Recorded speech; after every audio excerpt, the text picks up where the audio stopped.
Hi guys, welcome to maths Cheeni. My name is Akash Hari और आज हम कंटिन्यू करेंगे ट्रिग्नोमेट्री। हम ऑलरेडी इंट्रोडक्शन टू ट्रिग्नोमेट्री और trigonometric values of some specific angles cover कर चुके हैं। आज हम पढ़ेंगे एक बहुत ही important and easy concept complementary angles का। तो आइए शुरू करते हैं। जैसा कि आप यहाँ पे देख सकते हैं, मैंने एक राइट एंगल ट्रायंगल बनाया है, which is right angle at B. उसमें ट्रायंगल एबीसी है, जिसमें से एंगल ए को मैंने थीटा नेम कर रखा है। ये मैंने लिखी हुई है angle sum property which you are very familiar with. और यहाँ पे मैंने साइन थीटा, कॉस थीटा और टैन थीटा की वैल्यूज लिखी हुई है। Sine theta is been perpendicular by hypotenuse, so उसकी, cos theta is base by hypotenuse and tan theta is perpendicular by base. तो वो सारी हमने वैल्यूज लिखी हुई है। अच्छा, इस प्रॉपर्टी से अगर हम थोड़ा और आगे जाएं तो इसमें से हमें एक चीज तो ये पता है कि एंगल बी मेरा 90 डिग्रीज है। So this angle is 90 degrees. अब अगर मैं इस 90 डिग्रीज को दूसरी तरफ ले जाऊं तो मेरे पास बचेगा angle A plus angle C which is equal to 90 degrees. ठीक है। अब अगर आप अपने ज्योमेट्री के बेसिक्स याद करो तो कोई भी दो एंगल्स जिनका सम 90 डिग्रीज होता है उन्हें बोलते हैं कॉम्प्लीमेंट्री एंगल्स। तो यहीं से कंसेप्ट का नेम आया हुआ है। तो जैसे कोई भी दो एंगल्स है जिनका सम 90 डिग्रीज है, तो उसमें से लेट्स से मैं एंगल सी को अगर मेरे को ए की टर्म्स में लिखना है तो मैं ए को दूसरी साइड ले जाऊंगा। तो मैं इसको लिख सकता हूं 90 डिग्री माइनस एंगल ए, और एंगल ए को हमने थीटा बोल रखा है, तो एंगल सी को मैं 90 डिग्री माइनस थीटा भी बोल सकता हूं। तो इस एंगल को अगर मैं 90 डिग्री माइनस थीटा नेम कर देता हूं, अगर मैं एंगल ए के लिए देखूं तो मेरा परपेंडिकुलर है बीसी, बेस है एबी और हाइपोटेन्यूज है एसी। यही सेम चीज अगर मैं एंगल सी के लिए देखता हूं, अगर मैं एंगल सी के लिए देखूं तो मेरा परपेंडिकुलर है एबी, बेस है बीसी और हाइपोटेन्यूज है एसी।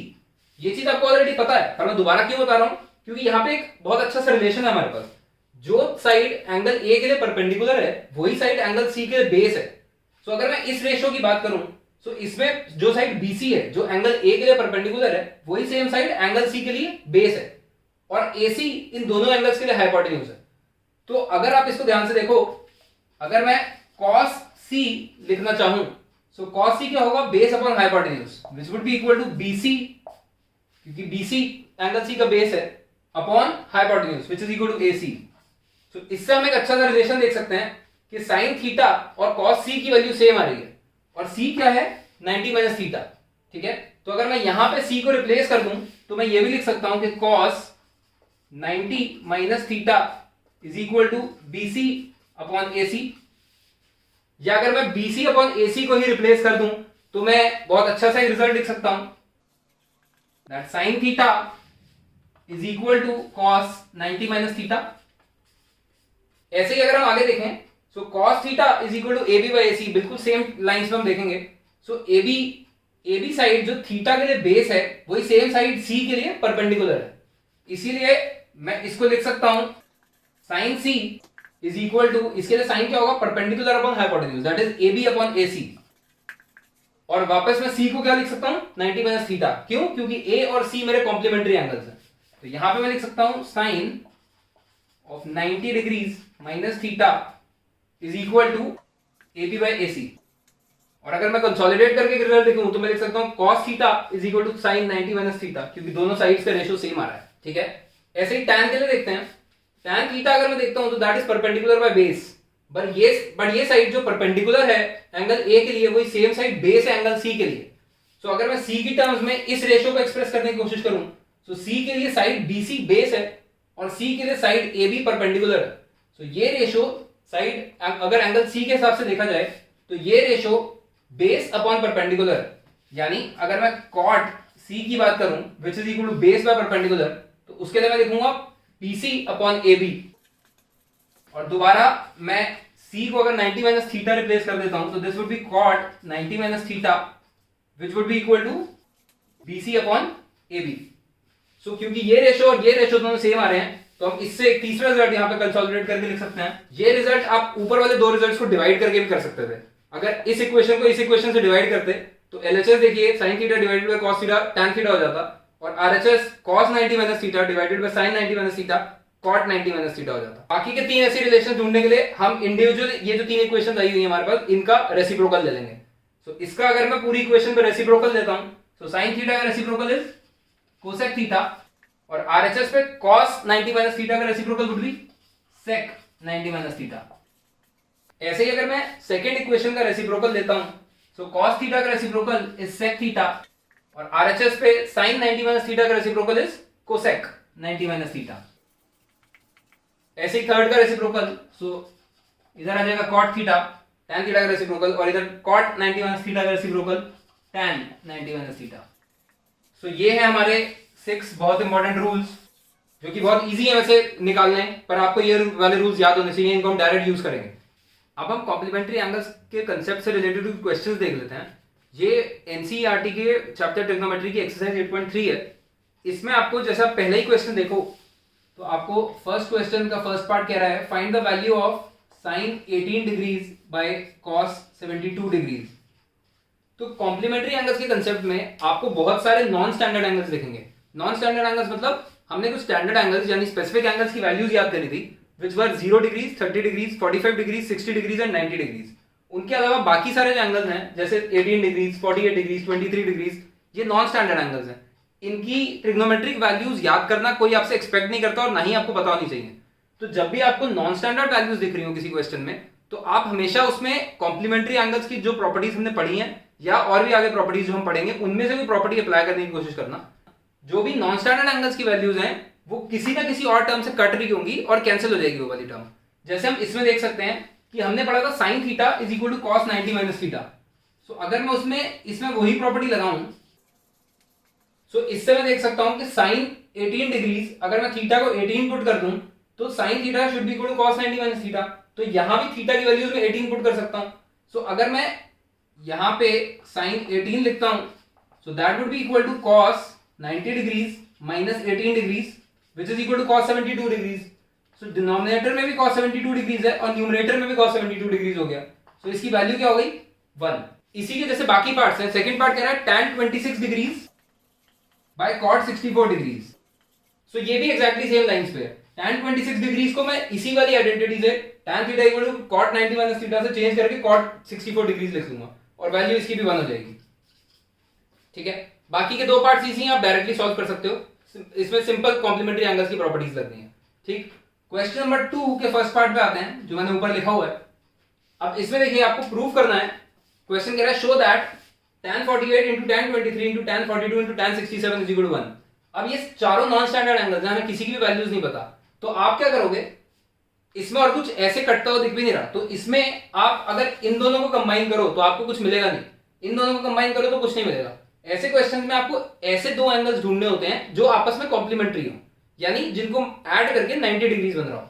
तो इस पूरे टर्म में मेरे को दिख रहा है कि tan 48 डिग्रीज और tan 42 डिग्रीज, अगर इन दोनों को मैं 48 और 42 को ऐड करता हूं तो 90 बनता है, और अगर मैं 23 और 67 को ऐड करता हूं तो भी 90 बनता है।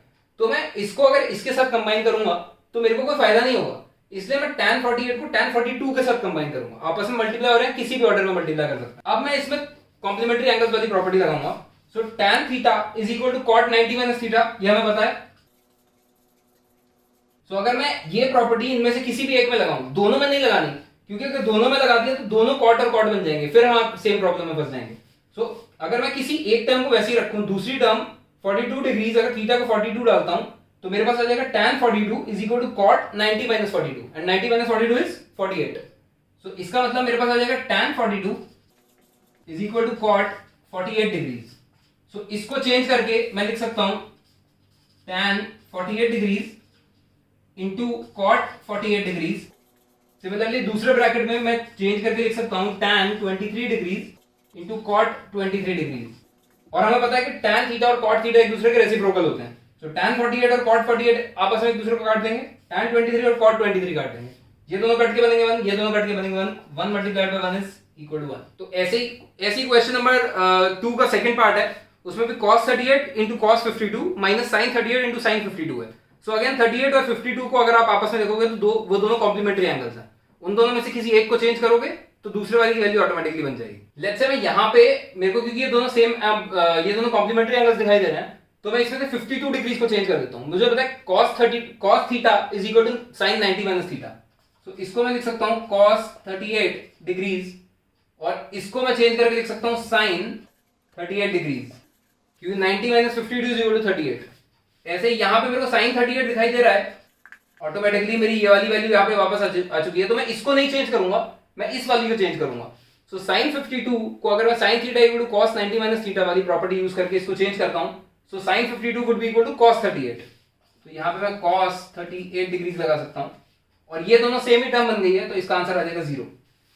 ठीक है, काफी इजी क्वेश्चन होते हैं, इसमें बस ये सोचना होता है आपको, ट्रिक वाला पार्ट बस यही होता है कि कौन सी वैल्यू को आपको चेंज करना है। अगर आप दोनों को चेंज कर दोगे तो वापस सेम ही सिचुएशन में फंस जाओगे, तो आपको बस स्मार्टली ये सोचना होता है कि कौन सी वैल्यू को चेंज करना है, उसके बाद का क्वेश्चन बहुत ईजी होता है। ठीक, ऐसे ही जैसे कभी आपको क्वेश्चन दिख सकता है, ये आपकी शीट पे नहीं है लेकिन बहुत ही स्टैंडर्ड क्वेश्चन है, tan 1 degrees into tan 2 degrees into tan 3 degrees, ऐसे चलते चलते सब मल्टीप्लाई होते जा रहे हैं tan 88 डिग्रीज tan 89 डिग्रीज तक, एंड इसकी आपको वैल्यू कैलकुलेट करनी है। सो इसकी वैल्यू कैलकुलेट करने के लिए क्या है, अब अगेन ये सारे नॉन स्टैंडर्ड एंगल्स हैं, 1 2 3 4 5, इन सब की हमें tan की वैल्यूज नहीं पता, हमें 30 45 60 बीच में आएंगे, उन सब की वैल्यूज पता है, बाकियों की नहीं पता। तो इसमें हम क्या करेंगे, अगेन हम एक ऐसा पेयर ढूंढेंगे जिसकी जो कॉम्प्लीमेंट्री एंगल्स हो, जो दोनों एंगल्स ऐड होकर 90 डिग्रीज बना दें। तो हम इजीली आइडेंटिफाई कर सकते हैं कौन से दो एंगल्स मिलकर 90 डिग्रीज बनाएंगे, फर्स्ट और लास्ट। तो अगर मैं tan 1 और tan 89 को एक साथ देखूं तो 1 + 89 comes out to be 90, ऐसे ही tan 2 और tan 88, ऐसे ही tan 3 और tan 87, ऐसे करते करते यहां से हम बढ़ते जाएंगे और यहां से कम होते जाएंगे। ठीक है, ये टोटल मेरे पास 89 tan वैल्यूज हैं, तो इनमें से मेरे पास इधर से चलते जाऊंगा, इधर से चलते जाऊंगा, tan 45 अकेला बच जाएगा। उसके अलावा 45 से जो भी छोटी वैल्यूज हैं उनके tan के लिए और 45 से बड़े tan के लिए मेरे पास हमेशा एक पेयर मिल जाएगा। सो उन सबको अगर मैं देखूं तो tan 1 डिग्री और ये जो tan 89 डिग्रीज है, इसको मैं प्रॉपर्टी यूज करके cot 1 डिग्री कर सकता हूं, tan theta is equal to cot 90 minus theta, और इन दोनों को काट के 1 लिख सकता हूं। सो फर्स्ट टर्म और लास्ट टर्म कैंसिल होकर 1 बन जाएंगी, ऐसे ही सेकंड टर्म और सेकंड लास्ट टर्म कैंसिल होकर 1 बन जाएंगे। यहां से चलते चलते 44 टर्म्स tan 44 तक, और यहां से चलते चलते tan 46 तक आपस में मिल मिला के 1 हो जाएंगे। बीच में बस एक मेरी वैल्यू बचेगी tan 45 डिग्री, जिसके लिए हमें कोई पेयर नहीं मिलेगा। ठीक है, क्योंकि ये 89 टर्म्स होंगी तो हमें 44 पेयर्स मिल जाएंगे पूरे पूरे, और एक हमारे पास खाली टर्म बच जाएगी central term which would B tan 45, और tan 45 की वैल्यू हमें पता है क्या होती है, वो 1। तो इसका आंसर होगा 1। तो देखने में क्वेश्चन बहुत मुश्किल था पर सॉल्व करने के लिए बहुत आसान था। सो आगे चलते हैं हम, नेक्स्ट क्वेश्चन हम कर रहे हैं क्वेश्चन नंबर 5। क्वेश्चन नंबर 5 और क्वेश्चन नंबर 3 एक जैसे से हैं, आप कोई भी क्वेश्चन कर सकते हैं। मैं क्वेश्चन 5 पिक कर रहा हूं। क्वेश्चन 5 कह रहा है if sec 4a is equal to cosec a minus 20 where 4a is an acute angle, find the value of a।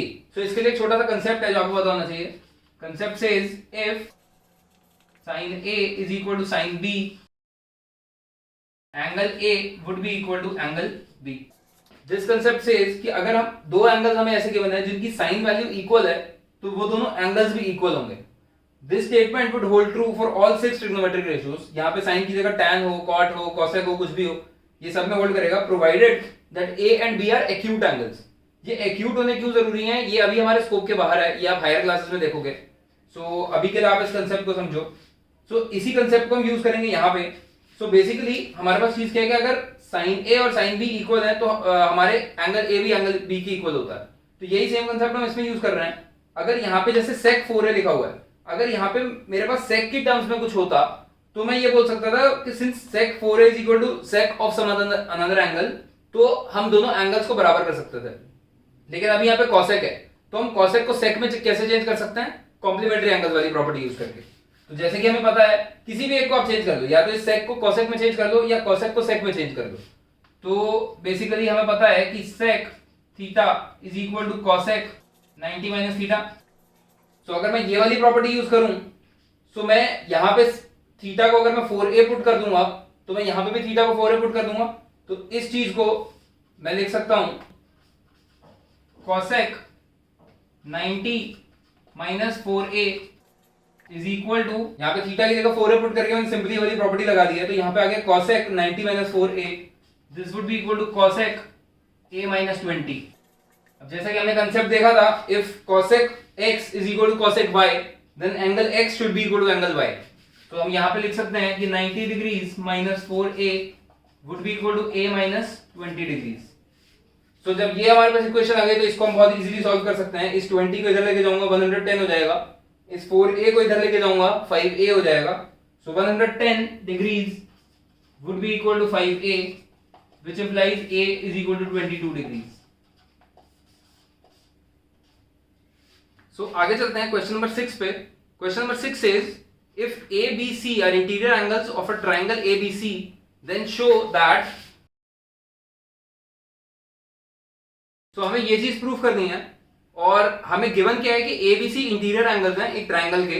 सो इसको हमें ऐसे अप्रोच करना चाहिए कि हमें और कुछ गिवन नहीं है except this that A B C are interior angles of a triangle. So ऐसी कौन सी प्रॉपर्टी है जो किसी भी ट्राइंगल के इंटीरियर एंगल्स को रिलेट करती है? सो वो प्रॉपर्टी हमारे पास है angle sum property. So angle sum property क्या कहती है कि किसी भी एक ट्राइंगल में A plus B plus C would be equal to 180 degrees, जहां ए बी सी इस ट्राइंगल के इंटीरियर एंगल्स हैं। सो इससे अब मैं ऐसे सोच सकता हूं कि जो चीज हमें प्रूफ करनी है उसमें से मैंने b प्लस सी मेरे को इकट्ठे रखने हैं और a मेरे को अलग साइड रखना है। तो इस इक्वेशन में मैं कैसे कर सकता हूं कि b प्लस सी को मैं एक साइड रखूं और a को मैं दूसरी साइड ले जाऊं। ठीक, तो मैं b प्लस सी को इस साइड रखूंगा और a को दूसरी साइड ले जाके सबट्रैक्ट कर दूंगा। ये मैंने सिंपली इसलिए किया क्योंकि यहां पे मेरे पास b और c इकट्ठे थे और a मेरा अलग था। अगर यहां पे मेरे पास a और b इकट्ठे होते तो यहां पे मैं a और b को इकट्ठा रखता और c को दूसरी साइड ले जाता। ठीक है, अब आगे देखते हैं कि जो चीज हमें प्रूफ करनी है उसमें हमें b plus C divided by 2 है और a के साथ भी डिवाइडेड बाई 2 है। तो इससे हमें क्लू दे सकते हैं कि अगर मैं स्टेटमेंट को 2 से डिवाइड कर दूं तो मैं अपना जो रिजल्ट मेरे को प्रूफ करना है उसके थोड़ा पास पहुंच सकता हूं।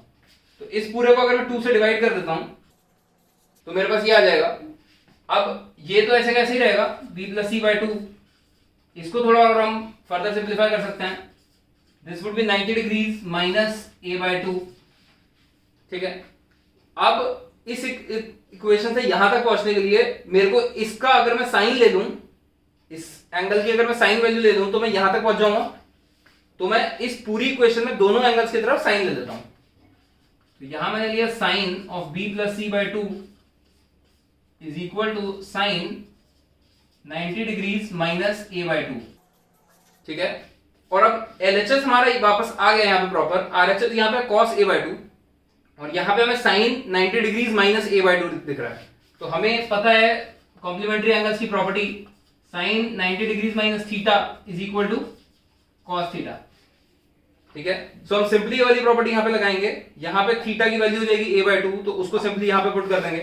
सो इसको मैं लिख सकता हूं sine of b plus C by 2 is equal to cos a by 2, which is what we had to prove. So ये थी exercise 8.3 which was based on complementary angles। इस एक्सरसाइज के मोस्टली क्वेश्चंस हमने कर लिए हैं, कुछ क्वेश्चंस बचे हुए हैं, वो आप खुद ट्राई करो। अगर किसी क्वेश्चन में कोई प्रॉब्लम होती है या कोई डाउट होता है तो आप कमेंट्स में लिख सकते हो या आप मुझे मेल कर सकते हो mathsgenieclasses@gmail.com। आपको अगर ये वीडियो अच्छी लगी हो तो इसे लाइक करो, शेयर करो, अपने फ्रेंड्स को दिखाओ, इस चैनल को सब्सक्राइब करो and thank you for watching. Stay tuned till next video. Bye bye.